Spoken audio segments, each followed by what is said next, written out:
தமிழ்நாடு ஊரக மற்றும் நகர்ப்புற வாழ்வாதார இயக்க பணியாளர்கள் தொடர்ந்து 6வது நாளாக போராட்டத்தில் ஈடுபட்டு வருகிறார்கள். ஊதிய உயர்வு, பணி வரன்முறை, பணி நிரந்தரம், காலி பணியிடங்களை நிரப்புதல் உள்ளிட்ட கோரிக்கைகளை வலியுறுத்தி தொடர்ந்து 6வது நாளாக போராட்டத்தில் ஈடுபட்டு வருகிறார்கள். ஊரக மற்றும் நகர்ப்புற பணியாளர்கள் அண்மைச் செய்தியாக பார்த்து வருகிறோம். ஊரக மற்றும் நகர்ப்புற பணியாளர்கள் தொடர்ந்து 6வது நாட்களாக போராட்டத்தில் ஈடுபட்டு வருகிறார்கள். ஊதிய உயர்வு, பணி நிரந்தரம் உள்ளிட்ட கோரிக்கைகளை வலியுறுத்தி ஊரக மற்றும் நகர்ப்புற பணியாளர்கள் தொடர்ந்து 6வது நாளாக போராட்டத்தில் ஈடுபட்டு வருகிறார்கள். போராட்டத்தில் ஈடுபட்டு வரும் பணியாளர்களை தமிழக அரசு கண்டுகொள்ளவில்லை என்று அவர்கள் குற்றச்சாட்டை முன்வைக்கிறார்கள். அண்மைச் செய்தியாக பார்த்து வருகிறோம். இது தொடர்பான கூடுதல் நேரலை விவரங்களோடு செய்தியாளர் குணசுந்தரி இணைகிறார். வணக்கம் குணசுந்தரி, பணியாளர்களின் போராட்டம் தொடர்பான கூடுதல் விவரங்களை வழங்கலாம்.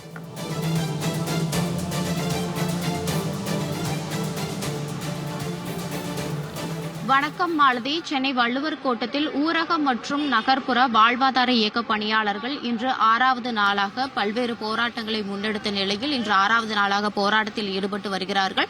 குறிப்பாக இவர்களின் கோரிக்கை பணி நிரந்தரம் என்பது செய்யப்பட வேண்டும். அதாவது தற்காலிக பணியாளர்களை பணி நிரந்தரம் செய்யப்பட வேண்டும், பணி வரன் அமல்படுத்தப்பட வேண்டும், அது மட்டுமின்றி ஊதிய உயர்வு என்பது வழங்கப்பட வேண்டும் என்ற இதுபோன்ற பல்வேறு கோரிக்கைகளை முன்வைத்து இன்று 6வது நாளாக 500க்கும் மேற்பட்டவர்கள் தற்பொழுது போராட்டத்தில் ஈடுபட்டு வருகிறார்கள். குறிப்பாக தமிழ்நாடு முழுவதும் பணிபுரியக்கூடிய ஊரக மற்றும் நகர்ப்புற வாழ்வாதார பணியாளர்கள் இவர்கள் குறிப்பாக அவர்கள் குடும்பங்களை விட்டுவிட்டு அவர்களின் வாழ்வாதாரத்தை நோக்கி இன்று 6வது நாளாக இந்த போராட்டத்தை முன்னெடுத்திருக்கிறார்கள். குறிப்பாக இந்த கடந்த 5 நாட்களாக போராட்டத்தில் ஈடுபடும் பொழுதெல்லாம் இவர்களை காவல்துறையினர் கைது செய்து பல்வேறு மண்டபங்களில் அடைத்தும் வைத்தும் வருகிறார்கள். இதையெல்லாம் பொருட்படுத்தாமல் அவர்களின் இந்த கோரிக்கைகளை முன்வைத்து தொடர் போராட்டத்தில் ஈடுபட்டு வருகிறார்கள். அந்த காட்சியை தான் நாம் தற்பொழுது பார்த்து வருகிறோம். குறிப்பாக இவர்களுக்கு ஆண்டுக்கு ஒரு முறை என்பது ரெனிவல் செய்யப்பட்டு அதன் அடிப்படையில் இவர்களுக்கு பணி என்பது வழங்கப்பட்டிருக்கிறது.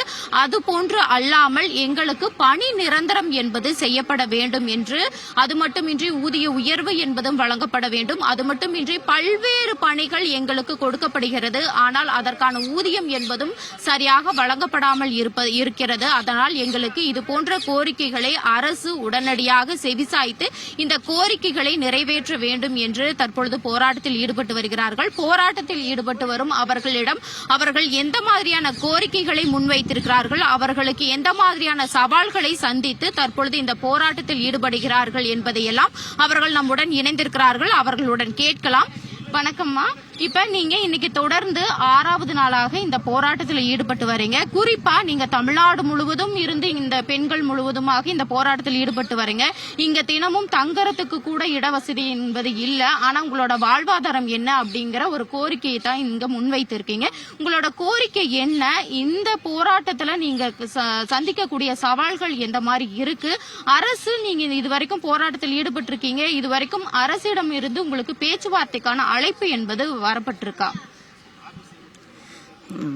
ஊரகம் மற்றும் நகர்ப்புற வாழ்வாதார இயக்கத்தில் நாங்கள் 37 மாவட்டங்கள்லேருந்தும் பணியாளர்கள் நாங்கள் இன்றைக்கி 6வது நாளாக இந்த காத்திருப்பு போராட்டம் நடத்திட்டு இருக்கோம்.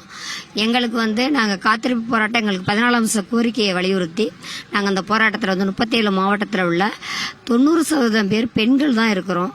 எங்கள் குடும்ப சூழ்நிலைகளை, குடும்பத்தை விட்டு, குழந்தைங்களை விட்டு எல்லாத்தையும் தாண்டி எங்களுடைய கோரிக்கை நிறைவேறும் அப்படிங்கிறத இந்த அரசுகிட்டையும் நாங்கள் எங்களுடைய மாநில நிர்வாகத்துக்கிட்டையும் நாங்கள் பல முறைகள் மனுக்கள் வழங்கப்பட்டுள்ளது. 12வது மாதம் டிசம்பர் மாதம் அந்தந்த மாவட்டங்கள்லேயே எல்லா பணியாளருமே ஒரு வாரம் நாங்கள் போராட்டம் நடத்தியிருக்கிறோம். அந்த காலகட்டங்களில் மாநில நிர்வாகத்தில் எங்களுக்கு நிர்வாகிகள் மனு கொடுக்குறப்ப எங்களுடைய மதிப்பிற்குரிய மேலாண்மை இயக்குனர் அவர்கள் 10 நாள் டைம் கேட்டிருக்காங்க. இந்த 10 நாள் டயத்துக்குள்ள நாங்கள் செஞ்சு கொடுக்குறோம் அப்படின்னு சொன்னதின் பேரில் நாங்கள் அந்த போராட்டத்தை கைவிட்டுட்டு அதுக்கப்புறம் நாங்கள் டியூட்டியில் ஜாயின் பண்ணோம். 13ஆம் தேதி டிசம்பர் 13 நாங்கள் ஜாயின் பண்ணோம். திரும்ப 10 நாள் டைம் கொடுத்து எங்களுடைய கோரிக்கை நிறைவேறாத பட்சத்தில் நாங்கள் மாநில நிர்வாகம் ஃபுல்லாகவே எல்லா மாவட்டங்கள் ஃபுல்லாகவே சேர்ந்து நாங்கள் மாநில அலுவலகத்தின் முன்பாக எங்களுடைய ஆர்ப்பாட்டத்தை தொடர்வது என்பது முடிவு செய்யப்பட்டதன் பேரில் அந்தந்த மாவட்ட திட்ட இயக்குநர்களிடம் வந்து முன்கூட்டியே நாங்கள் வந்து இதுதான் செய்ய போகிறோம் அப்படிங்கிற தபால் கொடுக்கப்பட்டது. அதன் அடிப்படையில் வந்து அதுக்கப்புறம் வந்து அந்தந்த மாவட்டத்தினுடைய மாவட்ட ஆட்சித்தலைவர்களிடமும் எங்களுடைய கோரிக்கை மனுவை வந்து வழங்கப்பட்டு மாநில அலுவலகத்தில் வந்து நாங்கள் வந்து போராட்டத்தில் ஈடுபட போகிறோங்கிற தகவலும் தெரிவிக்கப்பட்டதுங்க. அப்புறம் தான் நாங்கள் அந்த சென்னையில் வந்து மாநில அலுவலகத்துக்கு வந்து நாங்கள் அந்த காத்திருப்பு போராட்டத்தில் வந்து ஈடுபட்டிருக்கிறோம். மெயினாக வந்து எங்களுக்கு வந்து பணி பாதுகாப்பு இல்லை, எங்களுடைய ஊதிய உயர்வு இல்லை. அதுக்கப்புறம் வந்து எல்லாமே பெண்களாக இருக்கிறதுனால எங்களுக்கு இன்சூரன்ஸோ ஏதாவது எங்களுக்கு விபத்து காலத்தில் ஏதாவது விபத்து நடந்தாலும் எங்களுக்கான எந்த ஒரு இன்சூரன்ஸ் கிளைம் எதுவுமே பண்ண முடியாத ஒரு சூழ்நிலைகள் வந்து இருக்கிறதுனால எங்களுக்கும் வயசாயிருச்சு. இதில் இருக்க கிட்டத்தட்ட வந்து 90% பேருக்கு மேலே வந்து 40 வயசை கடந்த நாங்களாக தான் இருக்கிறோம். இனிமே எங்களால் வந்து தேர்வு எழுதவோ எதுவுமே எங்களால் பண்ண முடியாது. அதனால நாங்கள் எங்களுடைய கோரிக்கைகளை மற்ற மாநிலங்களில் தமிழ்நாடு ஊரக வாழ்வாதார இயக்க பணியாளர்களுக்கு என்ன ஊதியம், பிளாக் மிஷன் மேனேஜருக்கு, பிளாக் கோஆர்டினேட்டருக்கு, சமுதாய வள பயிற்றுநர்களுக்கு என்ன ஊதியம் வந்து வழங்குறாங்களோ அந்த ஊதியத்தை நம்மளுடைய தமிழ்நாடு மாநில அரசு வந்து எங்களுக்கும் வழங்கணுங்கிற அந்த கோரிக்கையை தான் நாங்கள் முன் வச்சிருக்கோமே தவிர அவங்கள எதிர்த்துட்டோ நாங்கள் அவங்களுக்கு ஆப்போசிட்டா செய்யறதுக்கோ நாங்கள் இங்கே வரல. இந்த அரசு இருக்கையிலையும் எங்கள் மேலாண்மை இயக்குனர் அவர்கள் வந்து அவங்களும் ஒரு பெண் தான்.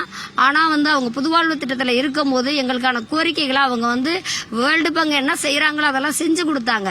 அந்த நம்பிக்கையில தான் எங்களுக்கு செஞ்சு கொடுப்பாங்க அப்படிங்கிற ஒரு அடிப்படையில தான் நாங்கள் வந்து இப்போ இன்னைக்கு 6வது நாளா இருக்கிறோம். அவங்களுக்கே தெரியும் நம்மளோட திட்டத்தில் வந்து பெண்கள் பாலியல் வன்முறை கொடுமைக்கு ஆளான பெண்களை வந்து ஒவ்வொரு வட்டாரத்திலையும் பாலின வள மையம் வச்சிருக்கிறோம், ஜெண்டர் கேம்பின் அமைப்பு வச்சிருக்கிறோம். நாங்க அப்படியெல்லாம் அந்த அமைப்பை வச்சு செயல்படக்கூடிய நாங்க நேற்று 5வது நாளா இந்த இடத்துல இன்னைக்கு இத்தனை மீடியா எல்லாமே வந்திருக்காங்க. நேற்று எல்லாமே வந்து பெண்களை குண்டாங்கட்ட கட்டி தூக்குறதும் ஒரு குழந்தைகளை பறிக்கிறதும் அவ்வளோ ஒரு இக்கட்டான சூழ்நிலைக்கு வந்து பெண்களை வந்து நடு ரோட்டில் உட்காந்துருக்கோம். இந்த பக்கத்தில் தான் இருக்கு எங்க நிர்வாகம். அந்த ஜன்னல் வழியா வந்து எங்களை வந்து போட்டோ எடுத்துட்டு போறாங்க. நாங்கள் இந்த காத்திருப்பு போராட்டத்தில் உட்கார்ந்ததுக்கு அப்புறம் எங்களுக்காக கேமரா பிட் பண்றாங்க. எங்களை கூப்பிட்டு ஒரு வார்த்தை எங்க மேடம் வந்து பேச மாட்டேங்கிறாங்க. அதுதான் எங்களுக்கு ரொம்ப வருத்தமா இருக்கு. உண்மையாலுமே நேற்று அரெஸ்ட் ஆகி அவ்வளோ தூரம் போறோம். இதுல வந்து எத்தனை பணியாளர் ஆக்சிடென்ட்ல இறந்திருக்காங்க, எதுவுமே இல்லை அந்த குடும்பத்துக்கு. நாங்களா எங்க மாவட்டத்தில் யாராவது இறந்துட்டாங்க அப்படின்னா நாங்க ஸ்டாஃப் வாங்குற சம்பளத்துல ஒரு பிளாக் கோஆர்டினேட்டருக்கு 12,000, ஒரு பிளாக் மிஷன் மேனேஜருக்கு 15,000, இந்த சம்பளத்துல நாங்களா கலெக்ட் பண்ணி அவங்களுக்கு ஏதாவது அந்த குடும்பத்துக்கு நம்ம ஊரால முடிஞ்ச ஒரு உதவியை செய்வோம்னு நாங்க செஞ்சுட்டு இருக்கோம். இந்த கண்டிஷன்லயும் நேற்று எங்களை வந்து போலீஸ் அரெஸ்ட் பண்ணி ஏத்துறாங்க. அவங்களுடைய நாம்ஸை சொல்றாங்க. எங்களுடைய நாம்ஸை கேட்கறதுக்கு யாருமே இல்ல. நேற்றுக்கு முதல் நாள் நைட்டு 10 மணி வரையும் நாங்க வந்து அந்த மண்டபத்தை விட்டு எந்திரிக்க மாட்டோம் ஸ்ட்ரைக் பண்ணோம். எங்களுடைய கோரிக்கையை வந்து நிறைவேற்றுங்க, உங்களால முடியும், எங்க கூட்டி போறாலும் கூட்டி போங்க. எங்களால வந்து ஒரு டவுனுக்குள்ள எல்லாருமே வந்து சிட்டில இருந்து இங்க வரல சார், எல்லாமே வந்து கிராமத்து பெண்கள் தான்.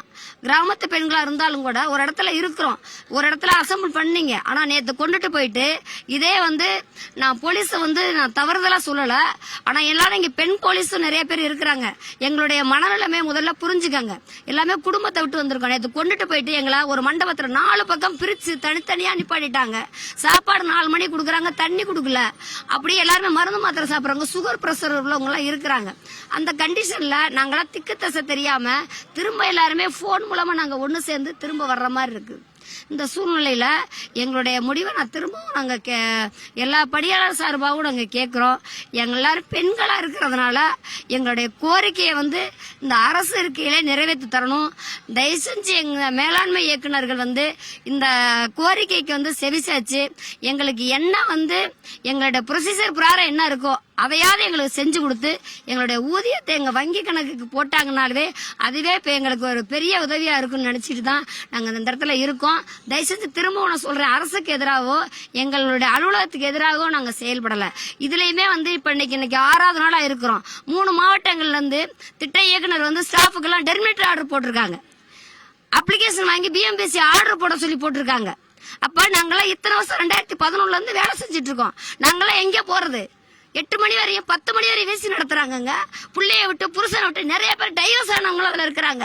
நான்லாம் 23 வயசுல ஒரு பையனை இழந்துட்டேங்க. இந்த வேலையெல்லாம் ஃபாலோ பண்ண முடியல. பிஇ முடிக்க வச்சு ஒரே பையனுக்கு ஆக்சிடென்ட்ல இறந்துட்டான்.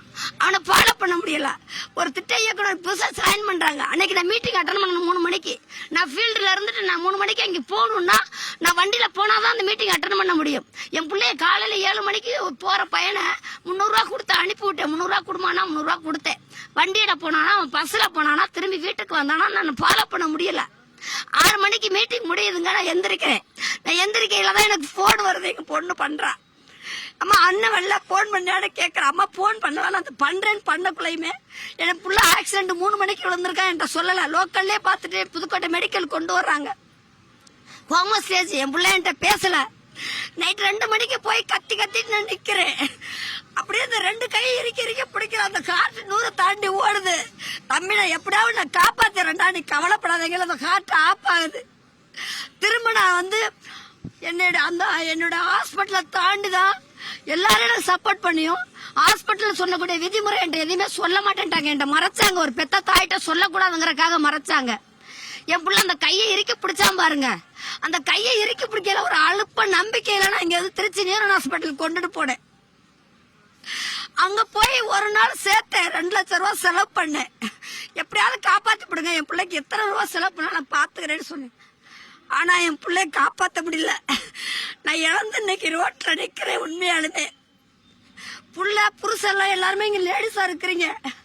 ஆனா என் பிள்ளையோட அத்தனை வாழ்வை நான் இழந்துட்டேன் இந்த வேலையால. உண்மையாலுமே சொல்றேன். எனக்கு ஒரு பொண்ணு இருக்கா. அவளை வச்சுட்டு இந்த வேலையை வச்சுட்டு என்னோட வாழ்வாதாரம் புள்ள போனோன்னு புருஷன் போயிட்டான். நான் சொல்றதுக்கு வெக்கப்படல. எனக்கு இன்னைக்கு 50 வயசு ஆகுது. எல்லாத்துக்குமே இந்த சூழ்நிலை உருவாகும். ஆனா என்னோட தன்னம்பிக்கையில எங்க அப்பா என்ன படிக்க வச்சாங்க. அவ்வளவு கஷ்டப்பட்டு படிக்க வச்சாங்க. அந்த படிப்பு தான் இன்னைக்கு இத்தனை பெண்களுக்கு சோறு படுத்த குடும்பத்தையும் காப்பாத்துறாங்க. இத்தனை பெண்களுமே எங்களுடைய கோரிக்கை தயவு செஞ்சு காவல்துறையும் எங்க டிபார்ட்மெண்ட் அதிகாரிகளும் தமிழ்நாடு அரசும் இதை ஏத்து பண்ணுவாங்கன்னு நம்பிக்கையில தான் நாங்க சொல்றோம். தயவு செஞ்சு எங்களுடைய கோரிக்கையை ஏத்துக்கங்க. நன்றி. தற்பொழுது இந்த பணியாளர் கண்ணீருடன் அவர் வேதனை தெரிவித்த அந்த காட்சியை நம்மால் காண முடிகிறது. குறிப்பாக இவர்கள் தொடர்ந்து பல இன்னல்களை சந்தித்து இவர்களின் வாழ்வாதாரத்தை நோக்கி இந்த போராட்டத்தை முன்னெடுத்து அவர்களுக்கு பணி நிரந்தரம், தற்காலிக பணியாளர்கள் எங்களை பணி நிரந்தரம் என்பது அரசு செய்து தர வேண்டும் என்றும் அதுபோன்று ஊதிய உயர்வு என்பதும் வழங்கப்பட வேண்டும், பணிமுரண் என்பது தற்பொழுது கொடுக்கப்பட வேண்டும் என்று இதுபோன்ற பல்வேறு கோரிக்கைகளை முன்வைத்து இந்த தொடர் போராட்டத்தில் ஈடுபட்டு வருகிறார்கள். குறிப்பாக இவர்கள் அரசு நிச்சயமாக இவர்களுக்கு பணி நிரந்தரம் செய்து தரும் வரை இந்த போராட்டம் தொடரும் என்றும் ஊரக மற்றும் நகரப்புற வாழ்வாதார இயக்க பணியாளர்கள் தெரிவித்திருக்கிறார்கள். மாலதி, போராட்டம் தொடர்பான கூடுதல் கள நிலவரங்களோடு இணைந்தமைக்கு நன்றி குணசுந்தர்.